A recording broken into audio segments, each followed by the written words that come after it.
Welcome to Crimson Clues, where shadows hide secrets and silence reveals the truth. Every story is a puzzle, and every clue takes you closer to the answer. Subscribe now, join the hunt, and let the mystery begin. Chapter 1. An invitation to a spooky village. I've always observed that despite his claims to be a man of logic, Hercule Poirot has a very human hatred of being left out of things. When England prepares to entertain herself, he boasts that he is Belgian, and so above such parochial frolics. And yet there he is, immaculately dressed, watching with the air of a man judging an amateur theatre competition. That is exactly what happened on October 30th, when we found ourselves in the tiny of little Brackenby, somewhere between nothing and nothing. We had come at the request of Miss Phillida Carstairs, a brisk, rosy, unmarried lady who had previously directed a girls' school and now ran her parish with even greater harshness. She had written to Poirot, "We have been plagued by the old headless horseman of Brackenby Lane. It has appeared 3 times in a fortnight. Boys will go out to look on All Hallows Eve. Somebody will be killed. Please come and explain it away." "Explain it away!" Poirot read aloud, amused. "You know, Hastings, I'm invited to be the man who says it's nothing. It is not often that one is asked to be a spoiler." "You enjoy being correct," I reminded him. "I appreciate being precise," he corrected. "If it also takes the fear out of a lady's eyes, then I am satisfied." Miss Carstairs' abode was just what an October cottage should be. Low whitewashed with a smouldering fire, a delicate apple scent, and a Labrador that loved everyone too much. She greeted us with cheerful agitation. "Oh, Muir Poirot and Captain Hastings, I am very relieved. I was afraid you wouldn't make it before tomorrow night. It's usually worst on All Hallows Eve. The village boys challenge each other and the fogs." "Come, mademoiselle," said Poirot, announcing his release with ceremony. "You will tell me the entire story from the first bout to the last. We'll arrange things in order. Disorder, it is the enabler of superstition." Miss Carstairs stated that it is pretty straightforward, but then went on to do the exact opposite. Little Brackenby's folklore dates back to the Civil War. Sir Oswald Mallory, a royalist, hot-tempered and I dare say self-satisfied, was riding home with dispatches. Parliamentarians laid in wait in what is now Brackenby Lane, near the Grange. They chopped him down and decapitated him. His horse rushed onto the house, its body still upright. They never discovered the head. Since then, on misty nights, the headless Mallory has ridden again. Poe nodded. "A genre classic." Miss Carstairs responded, "Yes, but it's a classic, you tell children, not one who actually rides." Despite this, 3 rational individuals have viewed it in the previous 2 weeks. Mr. Bilton, our schoolmaster, Mrs. Amesbury, who visits her sister, and, most inconveniently, Mr. Felix Mallory himself, the current owner of Brackenby Grandeur. "The descendant sees the ancestor," said Poirot. "It has poetic symmetry." He was furious, according to Miss Carst. He claims it makes him silly. He stated she looked ashamed since she was a very proper woman. He stated that I would not have my family used as a light on a broomstick show. Poirot's eyes twinkled. He too suspects artifice. He suspects the local boys, according to Miss Carstairs. But that is the problem. Tomorrow we will bring the village boys. They'll go and wait in the lane. If an animal comes through at high speed, there will be catastrophe. You understand why I sent for you?" Poirot folded his hands on his knees. He appeared little and clean alongside her large armchair. "Mademoiselle, I understand exactly. You are less terrified of the dead man without a head than of the living boys who lack brains," she cried, happy. "And these 3 appearances," Poirot continued. "Describe them one by one." She had prepared notes. I should have expected nothing less. Mr. Bilton was heading home from choir practice on Thursday, and there was a heavy fog between 9 and 10. He heard a loud drumming of hooves. Then out of the fog appeared a white or pale horse, a dark-cloaked rider with no head and a faint light at the chest. The horse passed him without stopping. Second time on Sunday. Mrs. Amesbury witnessed the same incident. Monday marks the 3rd time. Mr. Mallory was out examining the lower meadow. He says it ran past the hedge at a gallop. Poirot said it was always between 9 and 10, always in fog, always on the ancient lane. Our phantom is extremely regular. He maintains office hours. I couldn't help but say this. The light on the chest is intriguing. A ghost does not need a lamp. Poirot tipped his head in approval. "Just so, Hastings. A ghost might shine." "He doesn't put on a lantern." Miss Castaire shuddered. I do not like it. The fog, the river, and the use. She made a respectable, slightly flustered motion. Very gruesome. Poirot said, We'll walk the lane tomorrow night. We'll see what we see. Aren't you afraid? She asked half-jokingly. I told Poirot with utter gravity that I am always afraid of the English lane. It's damp, but it has no head. No. That made her laugh, and the tension in the room subsided. But when we got upstairs to our rooms, we were very comfortably lodged under Miss Casta's eaves. I looked out of the landing window. The afternoon was already sinking. Her grey ground-hugging mist was creeping up from the river and wrapping itself about the hedges like a conspirator's cloak. I felt foolishly, perhaps a slight chill. Poirot, I said, supposing, just supposing, it is some sort of animal or runaway horse. Then, mon ami, said Poirot, lighting his candle with maddening calm, we shall stop the horse. And if it is not, he smiled at me over the flame. Then we shall be very polite to him. Chapter 2. The Legend, the Grange, and the Money. It is astonishing how in an English village a sensation ripples from door to door faster than wireless. By the time we reached the King's Stirrup, the modest public house by the green, every soul inside knew that Mzipu of London and Belgium had arrived, bear that he meant to catch the headless horseman, and see that Miss Castaire was that set on it you wouldn't believe. The landlord, Mr. Murch, rosy and important, served us with the air of feeding celebrities.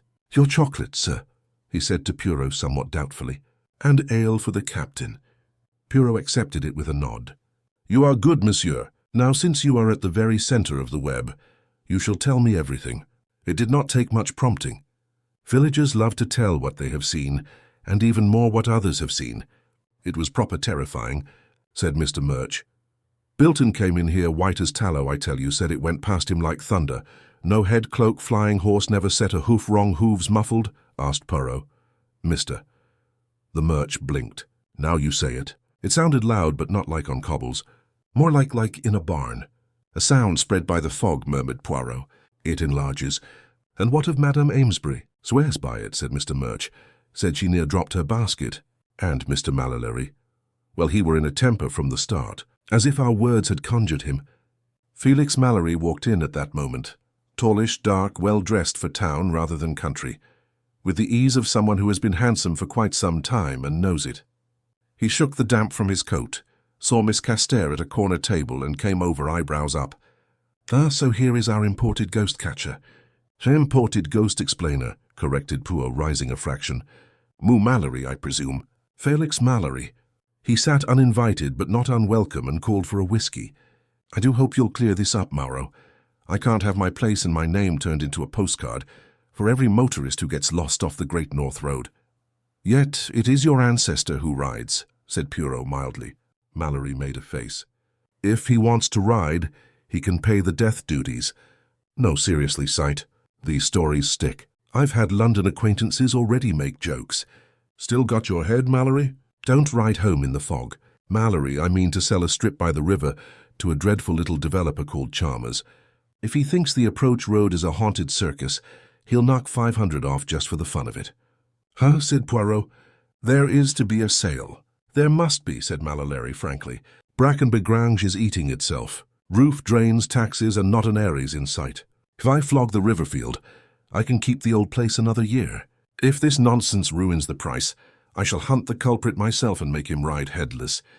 He said it lightly, but there was real exasperation there. And where were you, monsieur, when you saw the rider? Asked Poirot. Bottom hedge, said Mallory promptly. About 4-9, thick as pea soup. I heard it honest. You couldn't miss it. And then it shot past the gap. White horse, cloak, no head. I swore. Then I remembered it was only an old story. Then I swore again, because I realized some idiot was doing it intentionally. You did not follow? I asked. In that fog? No, thank you. I like that my bones remain unbroken. Pooh stirred his chocolate. Tell me, miss, this developer, Mr. Chalmers, is eager. Mallory expressed his eagerness, yet he haggled. And if there's a whisper of an unfortunate alley or a risky route, he'll take it. Then you, of all men, would want the apparition to stop. Poirot explained exactly. Mr. Bilton then entered, a very earnest, sandy-haired man with spectacles, and the continually disturbed expression of a schoolmaster, whose students are inventing new faults. He coloured when he saw us. Monsieur Poirot added, "I hope Miss Cast did not exaggerate my experience. It was extremely disturbing." Poirot patted the bench. "Come, Maisie. You witnessed it the first time. You must tell us with precision." Bilton sat clutching his tea and spoke as if presenting evidence. "Fog 9:30. Hoof beatats, pale horse, dark figure, shoulders high, no head visible. A dim light at chest level, as if kept behind the cloak. He astonished me with this smell. Paraffin." Poirot's eyes narrowed. "Paraffin, you say?" "I believe so. My father had a light." "And excellent," Poirot added. "You observe with intelligence." Mallory snorted. "Paraffin? A ghost who shops in the ironmonger's." "It is, as I said," Poirot whispered. "This ghost is really modern." Mallory leaned in after Bilton left. "So look here, Miss Poirot. If, as appears to be the case, this is amateur dramatics, capture him tonight and we can all get back to debating about the church roof. Will you join me for dinner at the Granger tomorrow evening?" "Yes," replied Pooh. "It'll be convenient." "Good. You can see the lane from there, and you may urge Holloway to quit staring at the fog as if he could control it." "Holloway?" I asked.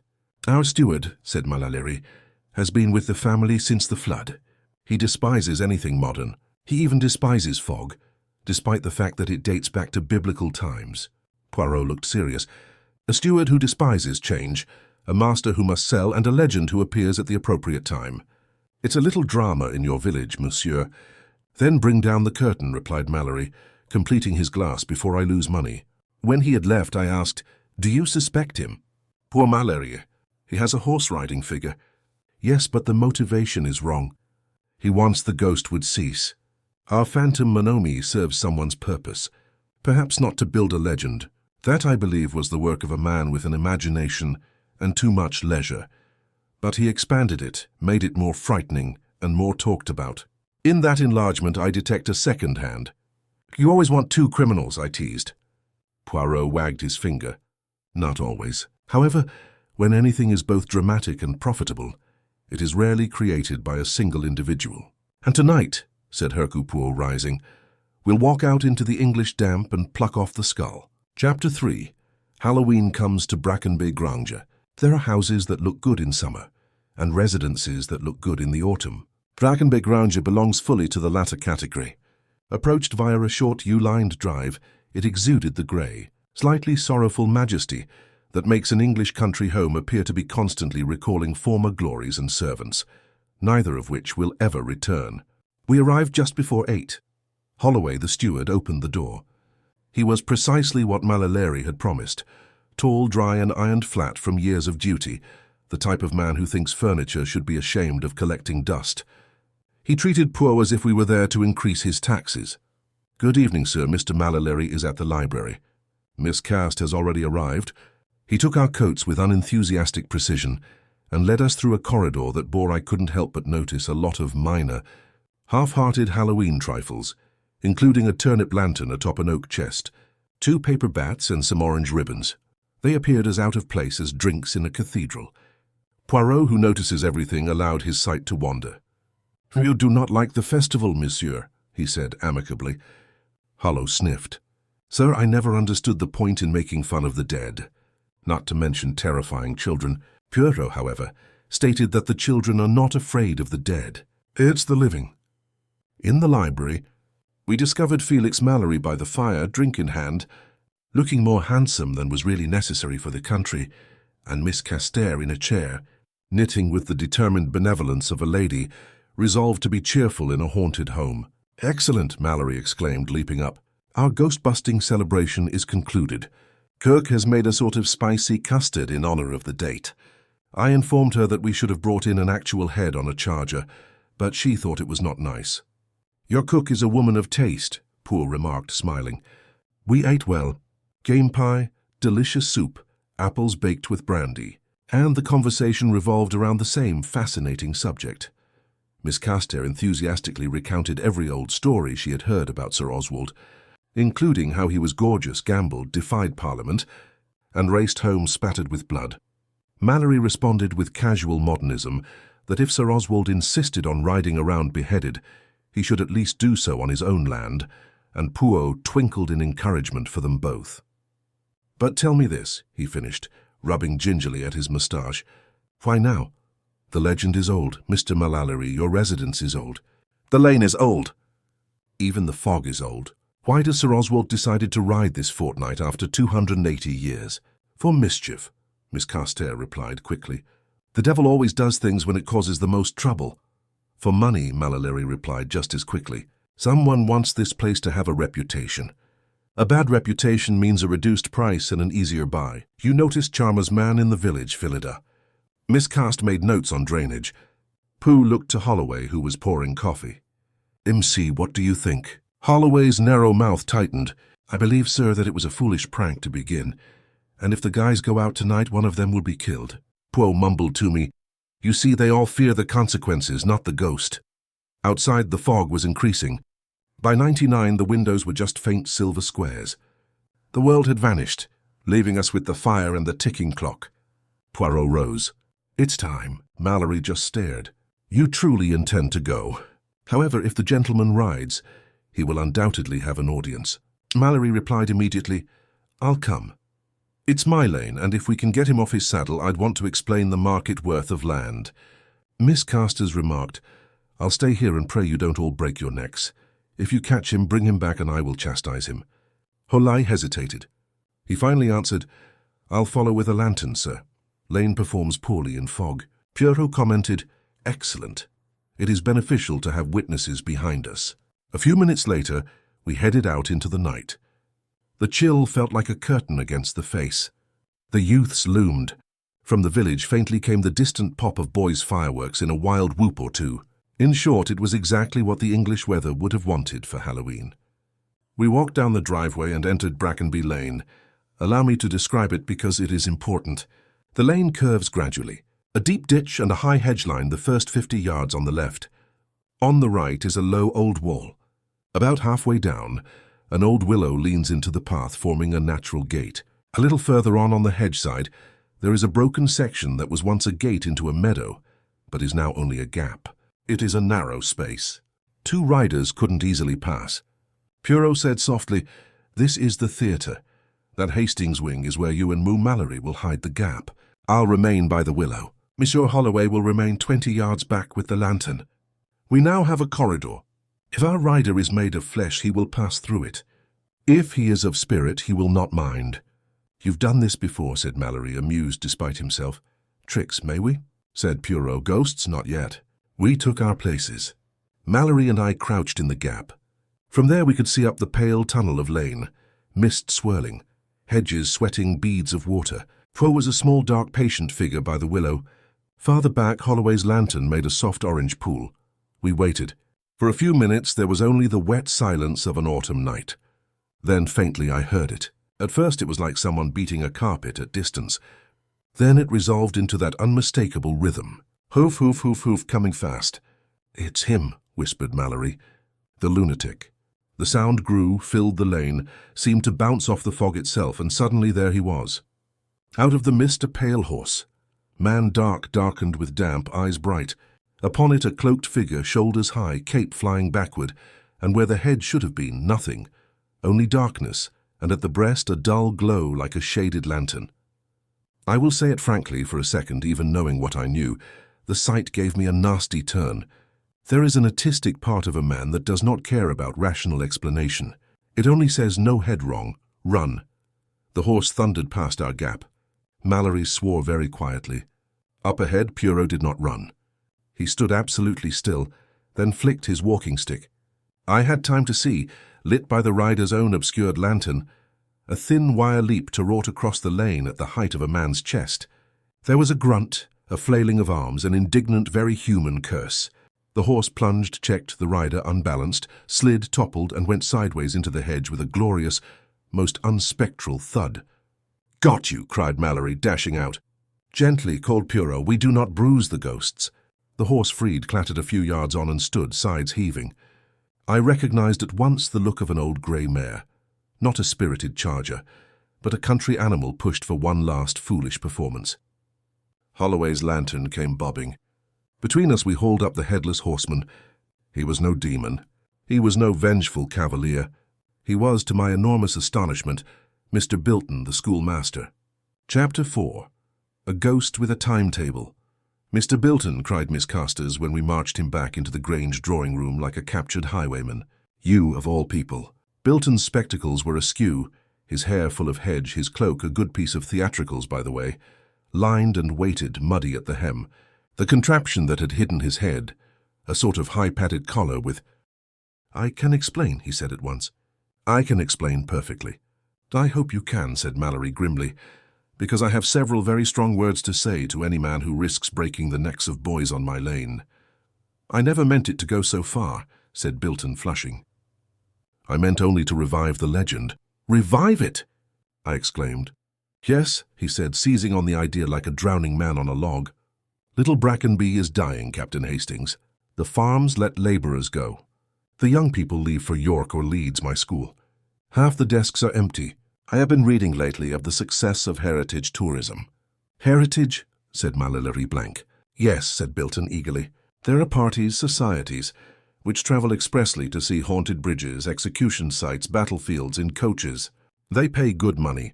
A gentleman in York, I have been corresponding with him. He has a historic horror society.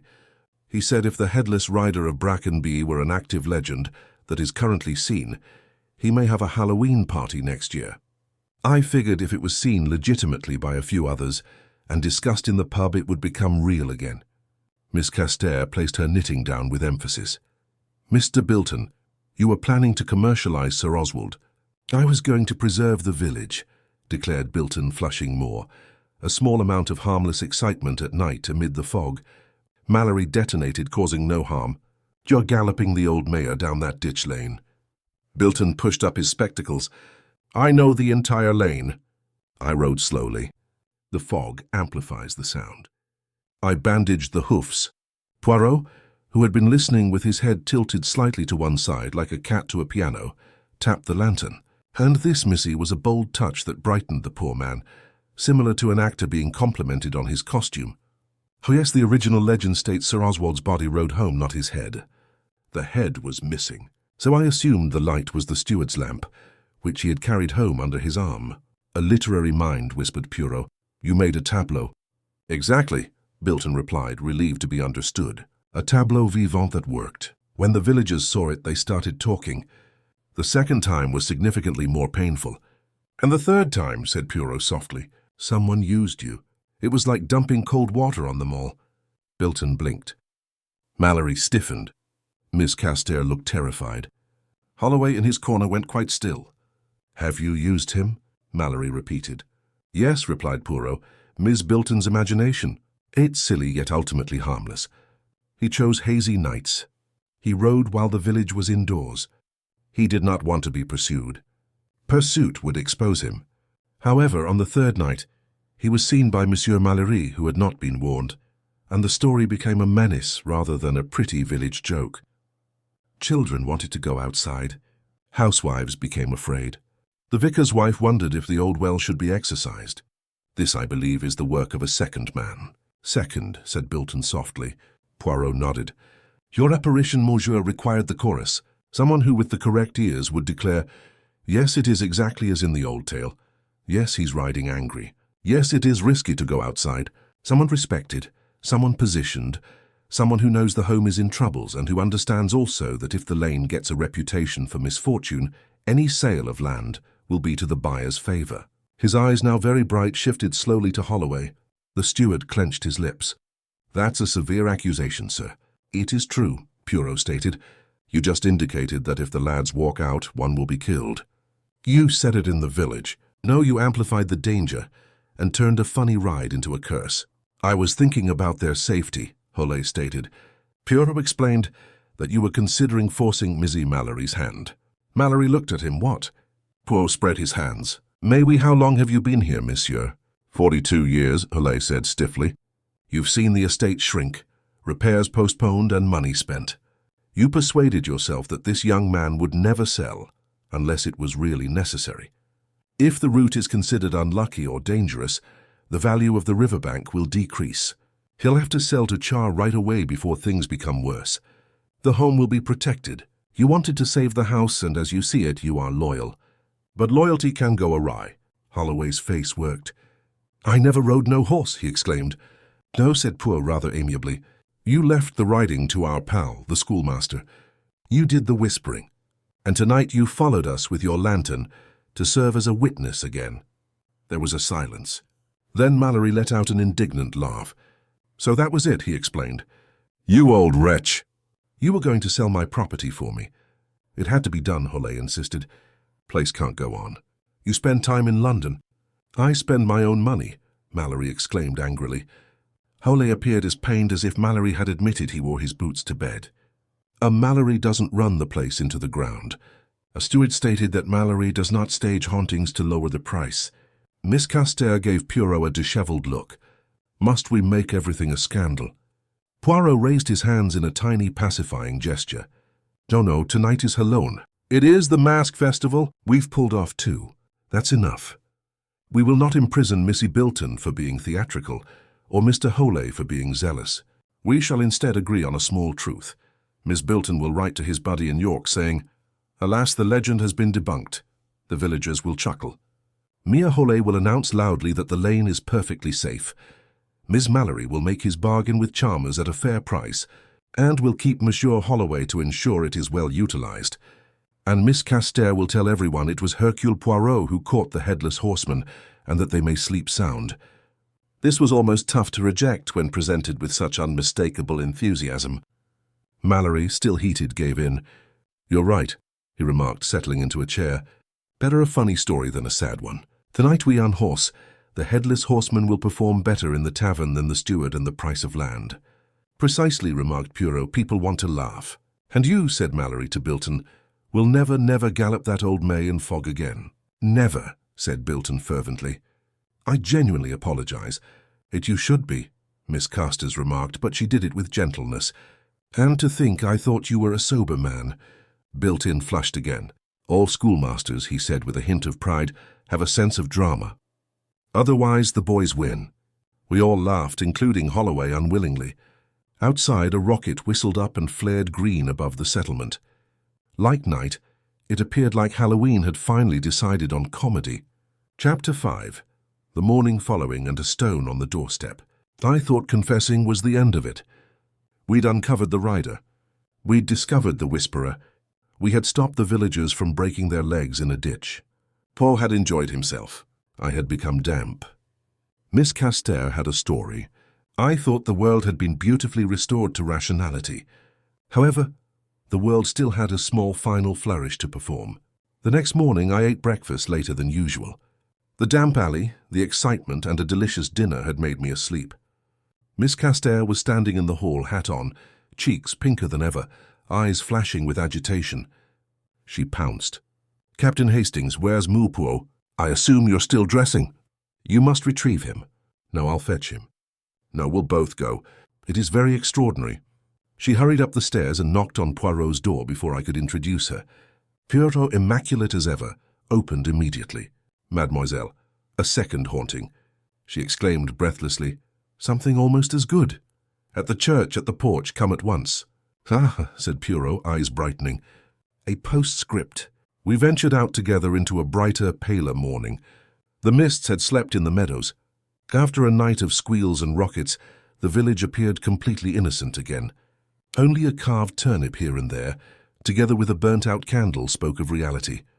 The church at Little Brackenby was a simple Norman structure with a squat tower and a creaking lich gate.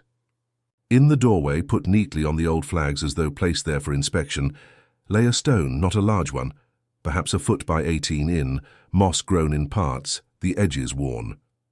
On top, dim but discernible, was carved a crest, a shield, and the definite head and neck of a rearing horse. Miss Castere murmured, "The vicar says it's one of the old Mallory stones from the crypt. He claims he hasn't seen it in 20 years, but it's finally arrived on All Saints' Day." Poor bent, hands behind his back, and examined it as if it were a treasure. "Trebia," he finished by saying. "Someone, having seen us unmask the fraud, wished to restore a little poetry. Don't you think?" I began. "No," Poirot answered, straightening. "I do not believe the genuine Sir Oswald, who was headless but yet caring, returned his memorial during the night. I believe far more romantically that some villager, a sentimental soul, perhaps one of the lads, Perhaps even Monsieur Bilton in repentance retrieved it from wherever it had been stored and placed it here to say, yes, it was a trick.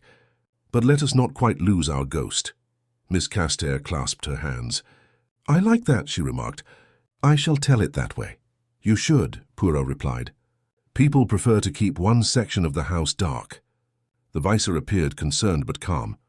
He confirmed that the stone was an old Mallory vault memorial that had been removed when the floor was relaid many years ago. No, he did not place it there. No, he did not know who had. Yes, that was quite curious. And certainly he suspected it may be considered fortuitous. Providence, mumbled Poirot when we had left, is quite valuable in the country. It performs the function of common sense. We walked back towards the cottage. On the way, we were greeted at a gate by Mr. Charmer, a handsome townie with clean boots and the sharp eyes of a man always calculating. Morning, I hear you've unseated the old ghost, he said, chuckling. Poirot commented, You hear very quickly, monsieur. Oh, things travel, Charas explained. Well, that's all good. Those ancient stories are nasty in terms of pricing. I'll see Mr. Malalary later. Perhaps we can come to terms now that we know the alley isn't cursed. He tipped his cap and continued whistling. You see, Poirot replied softly. Holai was correct about the repercussions, but mistaken about the procedure. You're extremely gentle with them, I added. Poirot stated, I am in England, Hastings, in an English village. If I uproot too much, the entire beautiful thing falls. It's better to prune. We spent the remainder of the morning in delightful idleness. Miss Carstairs insisted on feeding us toasted tea cakes to help us recover from our dreadful adventure. In the village, the story was already changing. Some claimed the rider was a poacher in disguise.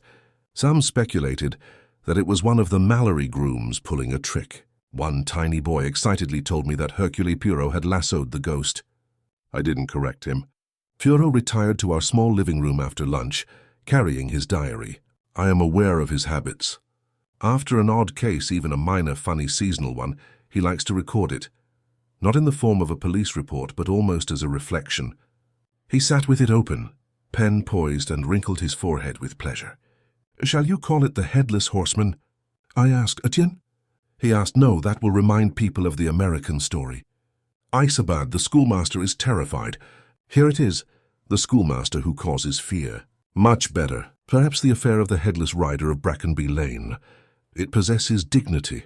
You'll mention that I mentioned it was on Halloween, but it was a natural element. Chapter 6, Poirot's Reflection.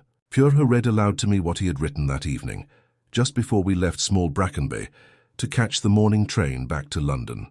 I'm putting it here with his permission because it feels like a perfect end to the whole odd, hilarious, slightly eerie business.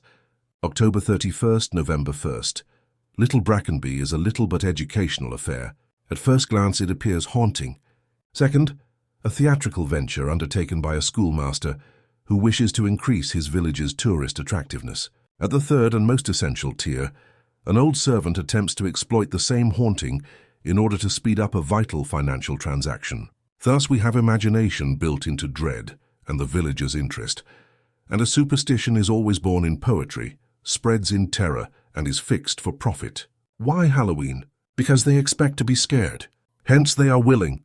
The audience that is paid to cry will cry. Our English friends, particularly in the country, enjoy things that are frightening but safe. A headless horseman who can only be seen between 9 and 10 in the lane, and in the fog, is a very accommodating spectre. He looked up at me. You see, I flatter them a little. Do you really think they like to be frightened? I remarked. But of course, Pooh replied. Why else do they relate the Sir Oswald fable to children? Why else would they construct turnip lanterns? They say, oh, how terrible, but they say it in a cozy setting with friends. They want the appearance of danger. I couldn't stop laughing. You seem nearly fond of them. He smiled. They are quite charming. You're English folks. They like their mystery to conclude not with a firearm but with a reprimand. Tonight, they will say, it was just Mr. Bilton on old Polly and Mr. Holloway talking too much, and then they will eat cake. Doesn't it disappoint you? I inquired that it was not something uncommon. Not at all, said Poirot. If I ever meet a real ghost, Hastings, I will be kind to him, but I prefer to meet men. They're more complicated. He resumed reading. I also see that while Mr. Malalary is eager, he is not foolish. He'll accept the reasonable price. He'll keep Holloway. He may tell him more about his plans in the future, so that Holloway does not assume the role of Providence. I chose to keep the stone on the church porch unexplained, not because I can't explain it, but because the town would like to point out that his stone returned the same morning. It's beneficial for them to have one event that isn't reduced to paraffin and cloaks. He paused and wagged the pen at me. Hastings, there is no need to over-explain. It makes life seem flat. I asked, leaning forward. Do you really mean you could explain the stone? May we, he asked. Who has entrance to the church? The vicar, his wife, the Veer, and the boys. Who knew we'd uncovered the rider, the entire village? Who wants to make it nice once we've made it sensible? Half the village. Carrying a stone from the shed to the porch is nothing compared to leaving it a mystery. That's kinder. You are getting nostalgic, I taunted. Poirot said, I'm getting old, yet his eyes danced. On Halloween, even Hercule Poirot may let one ghost walk. Later, as we packed, I returned to Miss Caster's casement and looked down the road. The fog from the previous night was gone. The lane appeared absolutely conventional, with its hedges, ditch, and bending willow. A boy wearing shorts was driving a cow along it. A girl on a bicycle rode by singing. It was hard to realize that only a few hours before that tight ribbon had echoed to a galloping headless rider. Poirot, I remarked abruptly. If you had not been there, if you had not tripped him, would it have gone on? For a little, he said. Perhaps someone would have tried to halt it less gently, and the mayor would have fallen. Bilton would have broken his leg, and the story would have become terrible. That is why Miss Cast was wise. She called before the comedy degenerated into melodrama. Do you think, like I stated, Bilton will try again next year? Poirot chuckled. Not on horseback, he responded. But he might organize a lantern walk for the kids with appropriate historical narration.